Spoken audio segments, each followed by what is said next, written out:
All right, we're actually recording this out of order. We are going to do our reviews now. Two movies today, two pretty big movies. One a big theater release, and one a large uh, streaming release. I assume we're going to spend more time on the first one, a little more complex to discuss. And that we also again recording this out of order. Joined by Chris now. Chris may join us for the Comic-Con breakdown. May run out of time, so. Recording this late. I'm dealing with a migraine all day. A real fun task. So we'll see how long this episode could last because Comic-Con breakdowns typically take forever. But Nope is the first movie we're going to talk about today. The third movie from one Jordan Peele, who has gone from like Comedy Central TV show and like comedy guy, Mad TV, to like a prolific director. It really, an Oscar winner, obviously. It's truly like kind of insane. It's just like in what, like 5-6 years, this just happened. Nope. Came out in theaters this past weekend. Stars Daniel Kaluuya, Keke Palmer, Stephen Yeun, a couple other people. Those are the most notable people in the movie that you would recognize for an average viewer. Residents in a lonely gulch of inland California bear witness to an uncanny, chilling discovery. We'll get more into the actual spoilery synopsis of it. We can do a quick non-spoiler thoughts off the top. I'm echoing a little bit, by the way, just a heads up, I think. If anyone's noticed that. We do a quick little non-spoiler thing off the top because you kind of can't talk about this without spoiling anything. It is, I would say it's his least complex movie in terms of plot, start to finish. But there are a lot of themes and kind of could be more depending on how you view it. I loved it. I thought it was awesome. I actually honestly have not really followed or tracked what audiences and critics have thought of it. I'm not totally surprised by the audience score of 71% on Rotten Tomatoes. A little surprised by the critic score of an 83% approval. I'm surprised that many critics did not give it a passing score. I liked Us a lot. I know, Kenjack, you did as well. You and I rated Us definitely on the higher end of the spectrum. Did not like it as much as Get Out, but that's like, I mean, Get Out. I Get Out is number 44 all time for me. It's 160 for you all time. Like Get Out is the way we have it, like one of the best movies ever made. So it's kind of a tough comp to make. I like Nope a hair more than I liked Us. I gave Us a 91. I gave Nope a 92. I fucking loved this movie. I actually think this is his most impressive directorial job that he has done. Mm-hmm.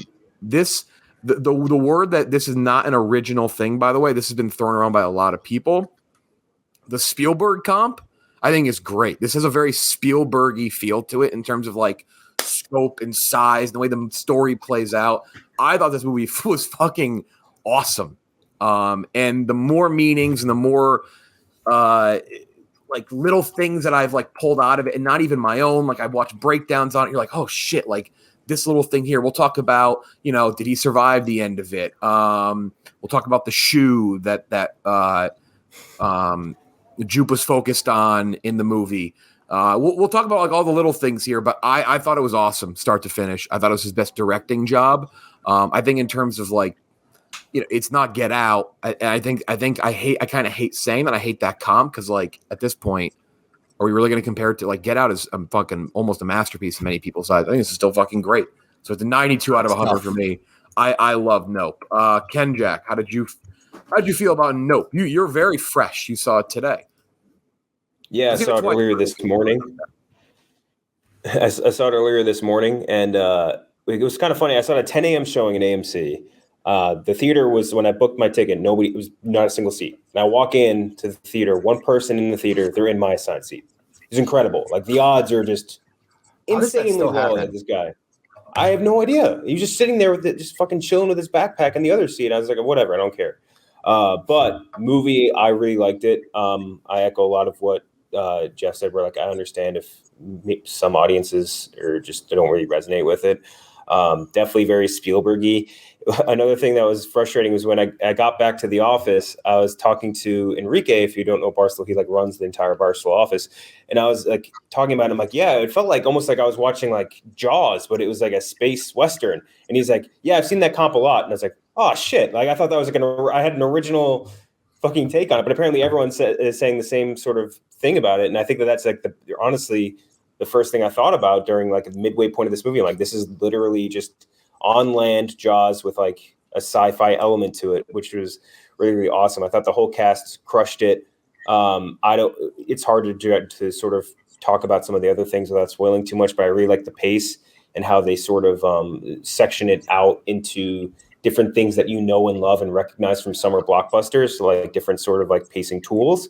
Really like the suspense, really like some of the scares. Music and sound design was incredible. So good.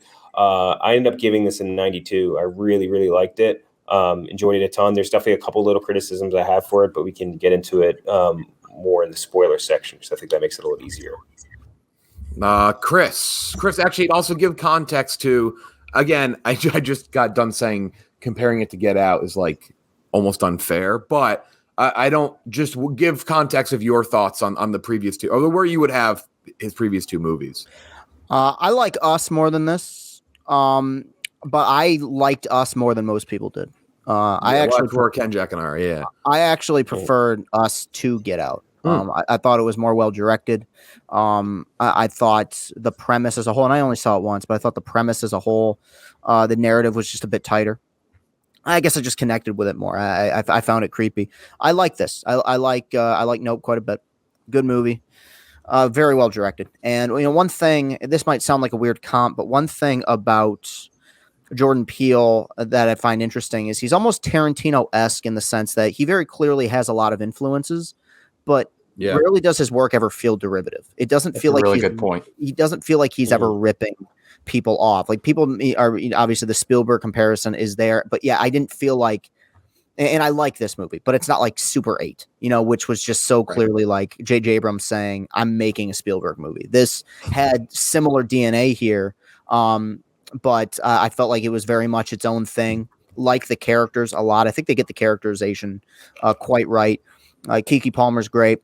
And one thing that I think is hard to do with movies is filming nighttime action sequences. They very often look just murky and ugly. The cinematography, I don't know what kind of cameras they were using or what, I thought was gorgeous during some of those nighttime sequences. And my big problem with it, just before we get into spoilers, and this happens in so many movies, I found the second act to be very bloated. I really felt like there reached a point where the movie was getting repetitive, but you get to the third act, and the third act, outside of one character decision that we'll talk about, I thought was excellent, intense. It looked great. And ultimately, look, the movie gets right what it needs to get right, which is the fact you like these characters. You care about these characters. You want them to do well. It's an interesting story in a genre that has a tendency to get a little bit repetitive. So, I mean, definitely a movie I'd recommend seeing in theaters. I enjoyed it a fair amount. I've gone back and forth with it because I do like it a little bit less than I did when I first saw it. Like, I don't know if I would actively go out and watch this again, but at the same time, it's so well directed that I recommend it to people. I have it at an even 80. I think it's quite good. One of the better movies of the summer, and I recommend people see it. I want to know before you have Robbie give your score and thoughts.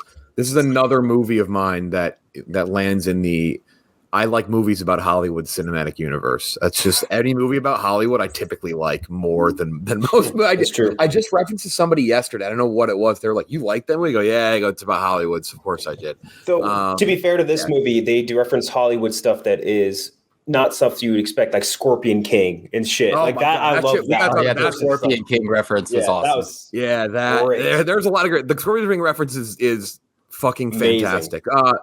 Robbie, score and thoughts, and then we'll get into spoilers. We'll talk kind of like the big spoiler, like the quote unquote reveal off the top of spoilers. But Robbie, give your non-spoiler thoughts. I was a little nervous going in. I don't like horror movies, or not that I dislike them. We got to talk about that too when you're done too, because there's a weird like criticism people have of this, and it's bothering me. But yeah, go ahead. And I think it's the same way that's bothering me. I think a lot of horror fans don't love this movie, like people who are really, really into horror, because it's really not that scary of a movie, and because of that, I liked it a lot more. Mm-hmm. But also, like, people are like saying, and I'll just say now, people are like almost critiquing it like he had to make a horror movie. Like, this wasn't horror. It's horror in the way Jaws is horror. That's like, why they're acting like they went to go see a Star Wars movie and they got like Star Trek. It's like this doesn't have to be horror. It's not. Yeah, I don't know. You can view it that way, but like I find that as a weird critique. It's not like they're like, hey, this is a. It's not like Jordan Peele opened the movie with like a monologue. Hey, this is my horror movie. Enjoy. No, like, he opened the movie with a verse from probably the least read part of the Bible. Yeah, I've seen that critique. It was a book that I literally had to me. I had to Google it after the movie. I was like, was that a Bible verse or was that from a different religion?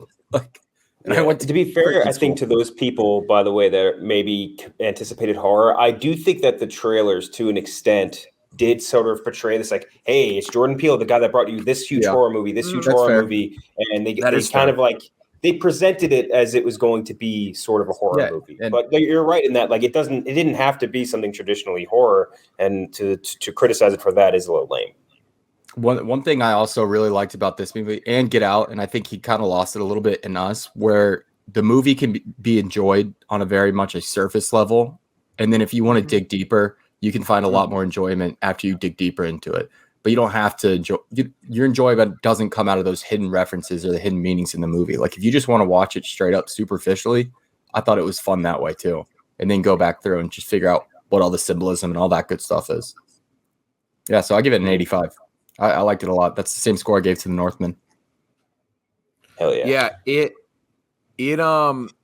again, it's like fun because it is, there's a little bit of a horror-y element to it, but it's definitely more of a sci-fi, like there's a sci-fi with like suspense. Yeah. It's a there's a genre bend to it. Like it's not a pure one genre movie, which is like, I don't know, it's kind of like the best movies that come out. Well, at least to me. That's subjective. Okay, so fairly high marks, but if you have not seen it, I would stop here because there's like they straight up show the fucking UFO in the trailer, by the way. So we're going to talk about all that now. UAP. Yeah, so it's not a UFO. They actually go out of their way to mention that. Angel says that. The Butch, I love the Fry. Like I just love that it was a Fry's Electronics employee. Like I just think that's just one of those like tiny. Trill would have had a fucking field day with that. Like he would have absolutely. He would have absolutely loved that. But the UFO is not.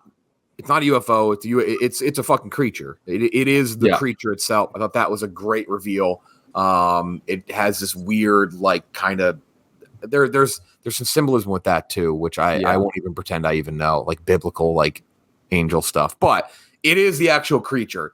I thought it was a great twist. I that was not what I. They also the little kids dressed as aliens too.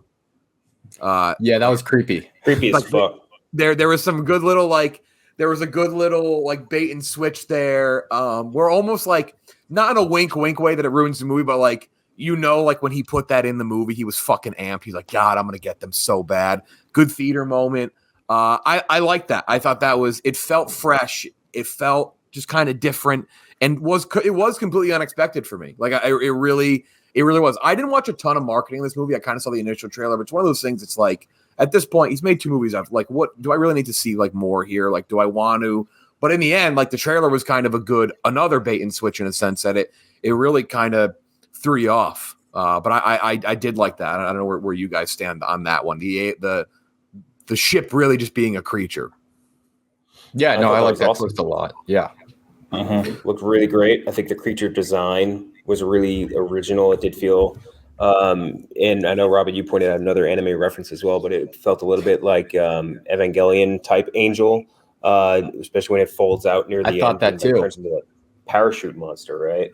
I thought it looked great, and I think something really cool about the design of that creature is that they borrowed one of my favorite UFO sort of things, which was the creatures in War of the Worlds, which would eat the people and then shoot out all the bones and guts like in a grinder. Mm-hmm. I thought that was like one of the nastiest and scariest things from that movie. It was really freaking me out, and I like how they kind of did that in this, where it like spits out all the shit onto the ground, including when they killed former LCB interviewee from an interview that never aired, Keith David, which is very funny. Yes.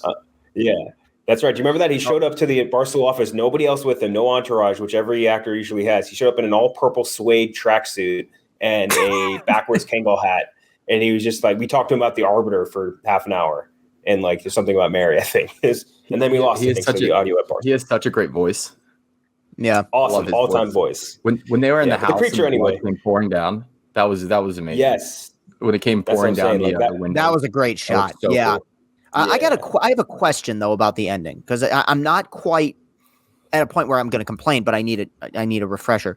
Okay, am I the only one who thought it was setting up that Daniel Kaluuya was going to sacrifice himself at the end so she could get away from the creature? Okay, this thing, the eye exactly. thing. But how is it he didn't die? Because it was some think he did. Oh, some think it was symbolism. I don't think he's dead. I think he's alive. I don't think so either. But some think he died though.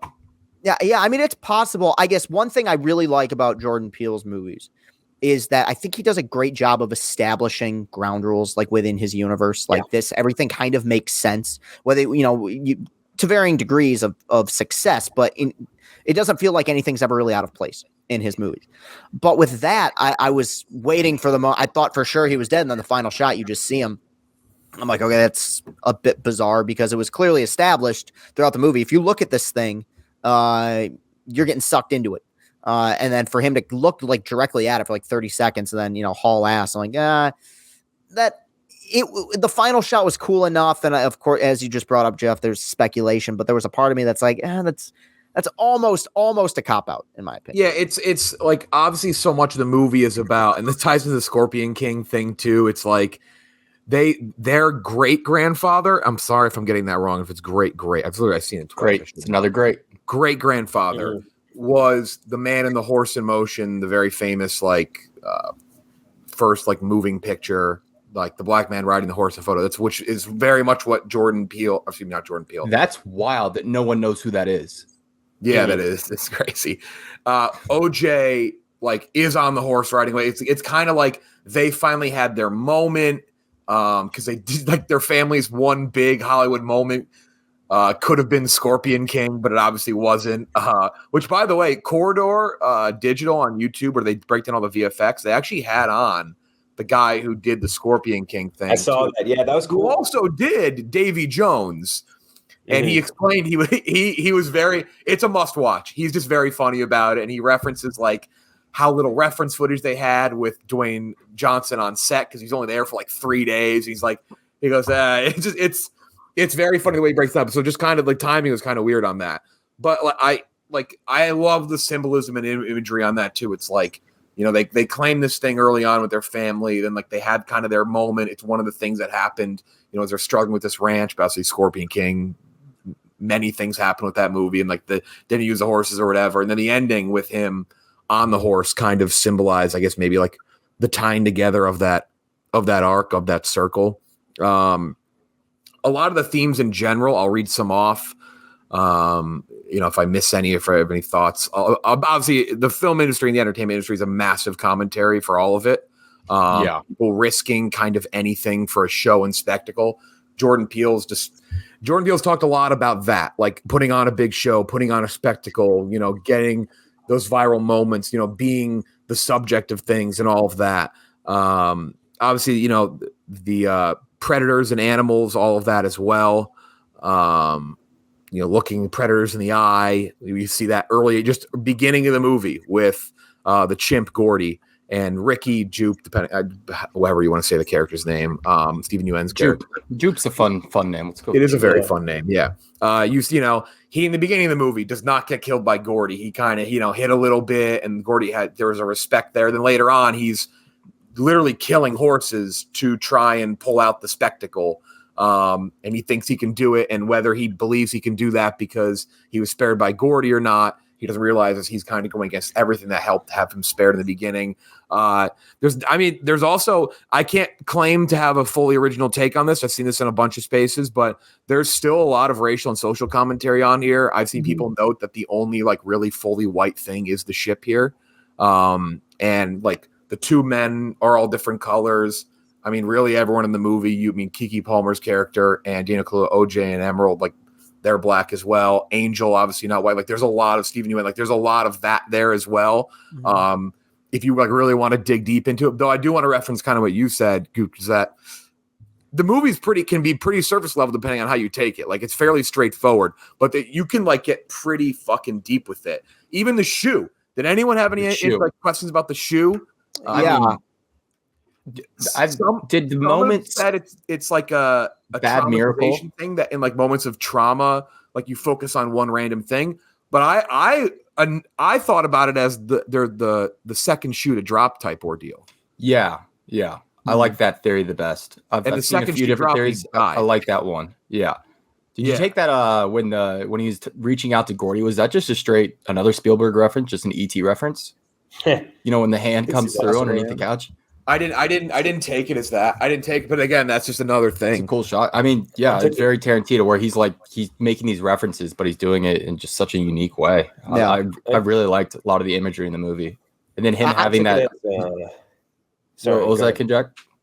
I was gonna say I took it as he was like that was Steven Yeun's character's or Jupe, I guess. His way of interacting with predators was to stare them down because that's what he did to the chimpanzee, and then that became his fatal mistake when he stared down the UFO later on in the movie. Like that was like the whole thing was like that's how he learned how to interact with them. And then meanwhile, OJ, like he had the opposite where it's like don't look them in the eye. That's how they freak out, and that's how predators become intimidated. Yeah, wonder you could take that as like almost like a misinterpretation thing too. It's like he thought that's why he was saved, but really like back as a kid, it was more about respect, and like he didn't have that later on in life. Chris, you had something? Well, I had one because it's outside of the pacing. I had one huge problem with the end of this movie, and it's a cliche that we see in movies every so often that I think sucks. It's character sees something amazing and then immediately kills themselves. Nobody would do that. Like, how is a guy sees an alien? Are you talking about the cinematographer? Yeah, he sees an alien and he goes, I don't that guy, deserve by this. the way. He rocked. No, Antlers Holst. That's such a cinematographer name, by the way. He's supposed to be Denny. Yeah. That guy had a real presence to him. I've never seen him in like Denny. He looked like Denny. I think it was supposed to be Denny. Yeah, but Chris, do you think too? Like, I get what you're saying, but I guess I could also see this as a good critique. Is like maybe it plays too much into the like it's almost too on the nose. Like he is literally dying for the art and the spectacle, which I guess a lot of them are. Like obviously there's Ricky or Jupe or whatever. Like he is doing it over a very long, drawn out process built with years of trauma. He is more of who's he actually remind me of? He reminds me of Antlers Holst reminded me of. I'm so sorry I'm about to make this reference. He reminds me of Claire's like artist boyfriend from the House of Cards. I don't know why. They really have nothing to do with it, but that's who I thought of the entire time.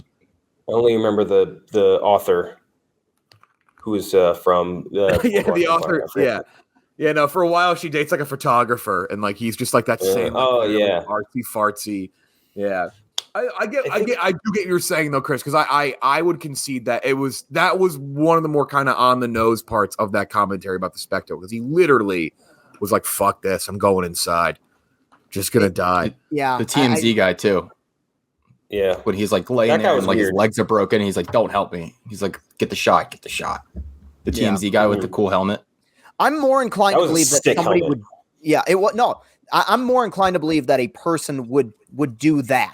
They could just get the shot, then immediately off themselves after getting footage of a UFO, or UAP, whatever it is. That's and again, that's not didn't ruin the movie. I still really enjoyed it a lot. But as I brought up earlier, I think that Jordan Peele's films are very consistent with their characterization and very consistent with their worlds, and that it felt out of place to me.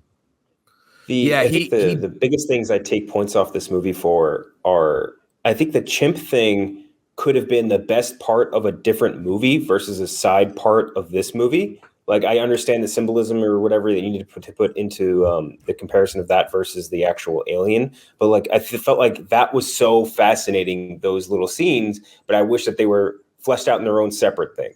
I also think that the movie would have benefited from being more continuous versus like broken up into the separate animals, like into the horses and the chimps. Yeah. I felt like a more just continuous vibe would have been a little bit better and a little bit less pretentious isn't the word, but that always turns off audiences. I feel like every time an audience sees something broken up into like part 1, part 2, or like into little vignettes, or just like, I immediately don't like this, or for whatever reason. The chapters were, I didn't like that. I didn't really like him having, what was it, about 6 chapters worth? Yeah. And breaking up with the title on each one. I don't know if it needed that. Yeah, I think it could have been tighter. I definitely agree on that. Chris, you kind of mentioned that point first about it being like, if I were to say that is one thing, not like to a huge extent, but definitely. Yeah. I think, and the last thing I think that the movie could have benefited more is just like a little bit more laser focus because, like, especially with the Jaws comparison, which apparently a lot of people are making again, it makes me think about how the relationship between the three guys on the ship, right? Like, that is so beneficial to the characterization of them and their struggle versus this main antagonist or whatever. And I think that if you could have had that with OJ, Emerald, and Angel, it could have been a lot more tight and a lot more like just more not satisfying, but we could have had a more satisfying sort of relationship between the three of them, if that makes sense. And that's something that we didn't really get because we had to go through all these different places, talk to Jupe, talk to all these other people. And I just think it could, the TMZ guy, for example, like you could have had it just a little bit more focused and a little bit more tight. And that's where that could have brought this movie into like the upper echelon, but it didn't take away enough for it to me to like it to super damage the movie for me. There's other people, by the way, who say, I know, what's the fucking phrase? I don't want to say it wrong. I don't know.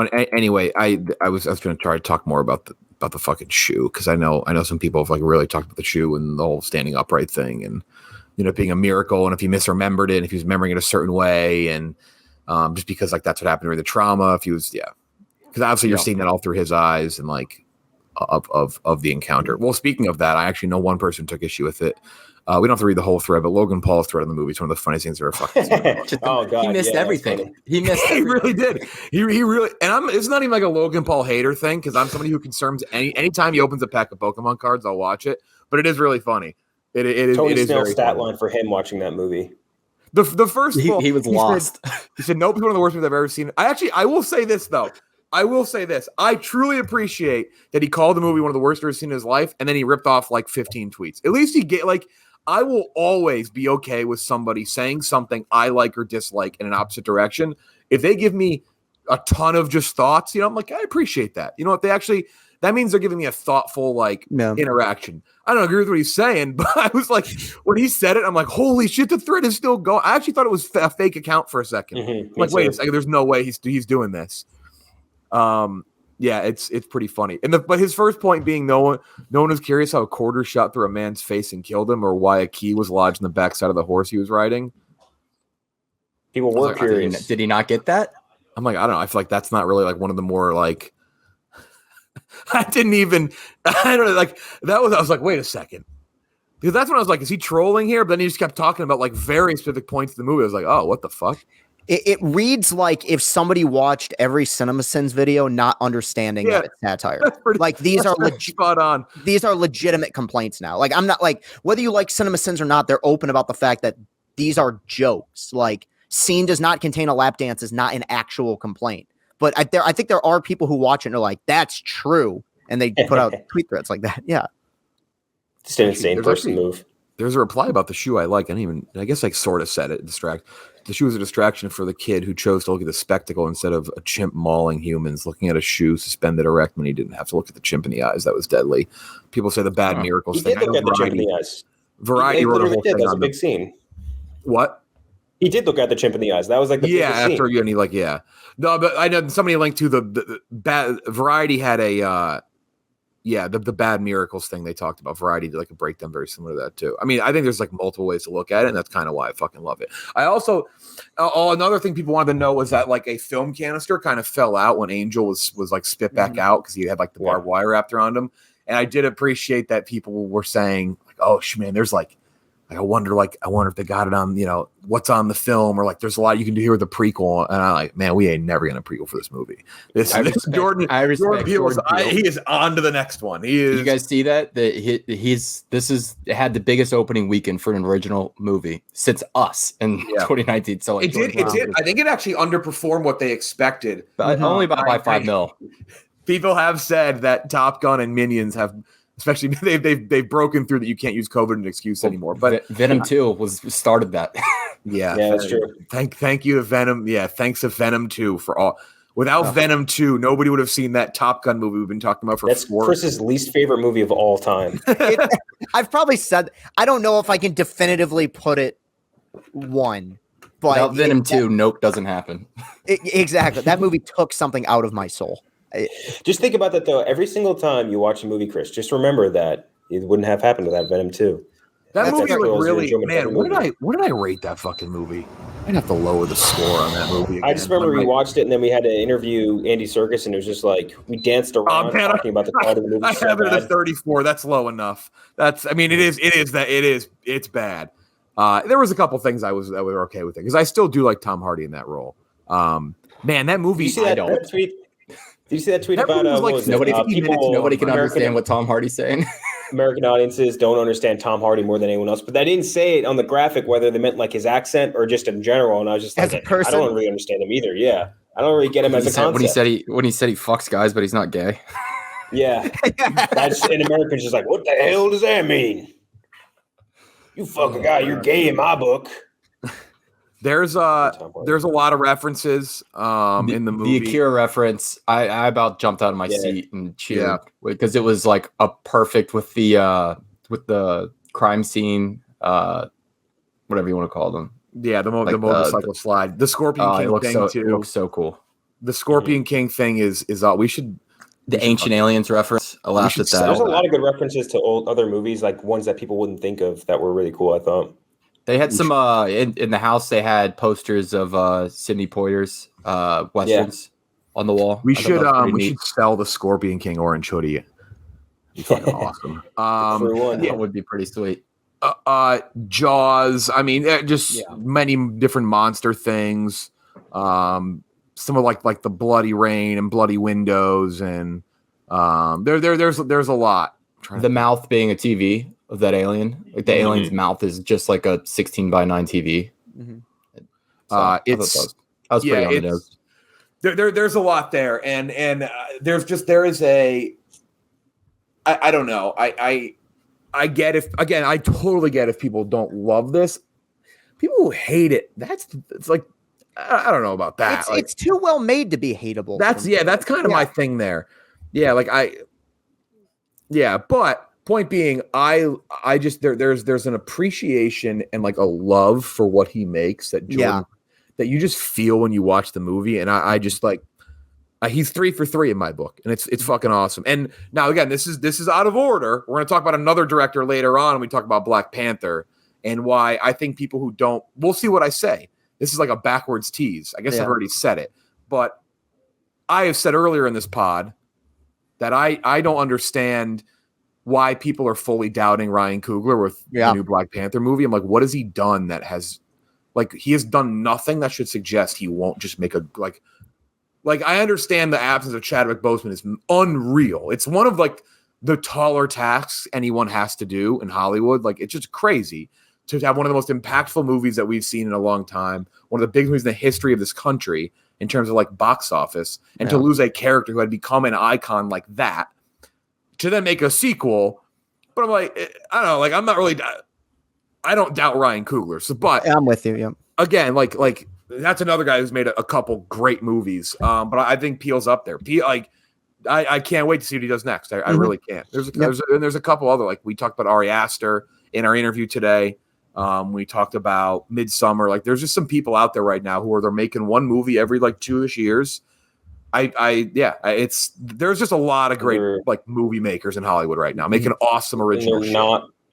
Not part of a franchise and just doing something original or at least against the grain, and something, especially with Peele, it performing to the level of like, I don't want to, and Chris will get pissed if I even put them in the same sentence, I feel like, but Christopher Nolan-ish, where it makes a shit ton of money and also performs extremely well with critics and audiences, which is extremely rare.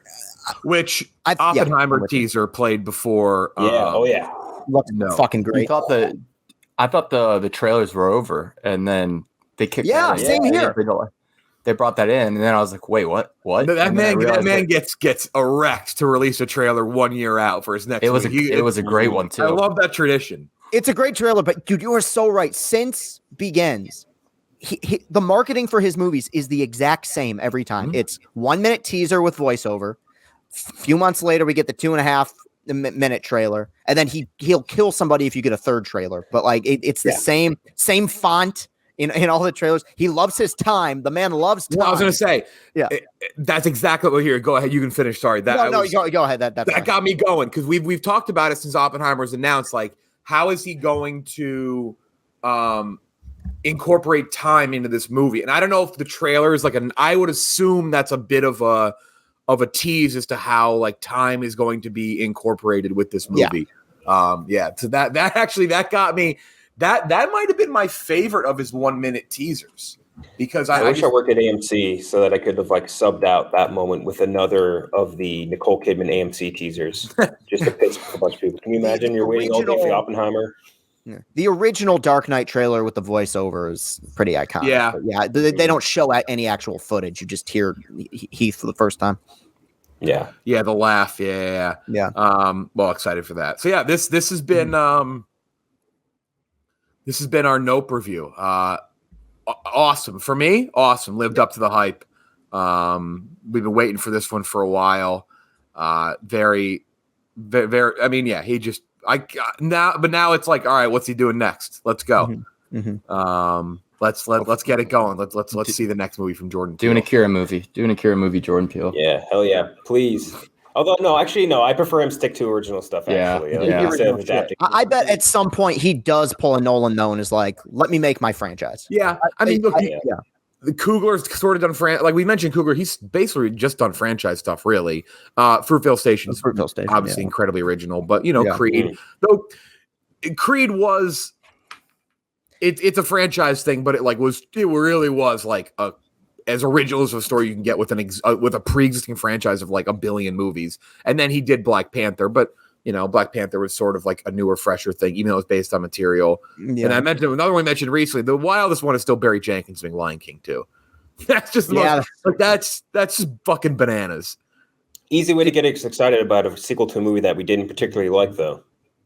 Like to something that you're like, after the nostalgia wears off, you're like, well, that wasn't as good as the original. But that was a cultural nothing in that movie. It was just like, I was going to say, are we sure that movie existed?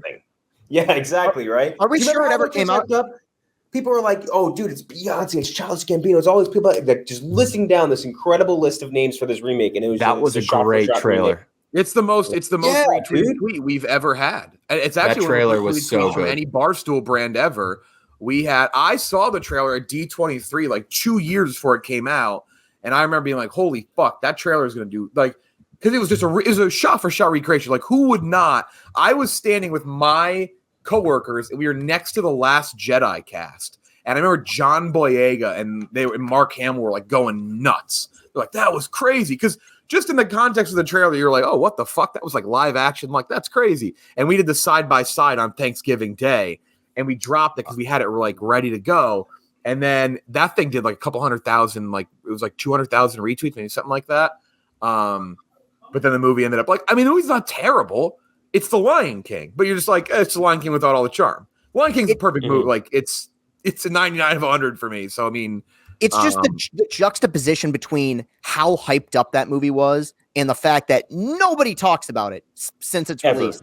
Bizarre. It's like if the Phantom Menace came out and people just like shrug their shoulders. It's strange. It's an incredibly, it's the Bohemian Rhapsody of. Even Disney with like Avatar, like at least people like talk about Avatar, even if it's to make fun of it or whatever. Like nobody talks about the Lion King remake, period. And Avatar's run lasted longer. I mean, it got nominated for Best Picture. Have they paused promotion on Avatar since revealing that Sigourney Weaver's character is just? I think they did. I think they were like, I saw that trailer. Shit, we got to hold off for a minute. This was there was weird. no trailer for Gray Man or Nope. It didn't play. That trailer didn't play for either of those. I saw it ahead of Nope this morning, and I tell you, the hype is going up. On your Nope. Yeah, it's getting me more excited every single time I see it. And what is it? What is it going up against? I don't think it's going up against anything. It moved away. I can't imagine anything wants to go up against it. Avatar, Matilda. Hell yeah. That's released on Netflix, so it's not even like an actual movie. Oh, Shazam 2 is like releasing like a week before, I think. That's right. I think they were originally up against each other, and then one of Avatar moved. Yeah, which is a completely different movie. It'll be a good family movie. Yeah, different crowd. All right, so high scores on Nope. Let's talk about The Gray Man now.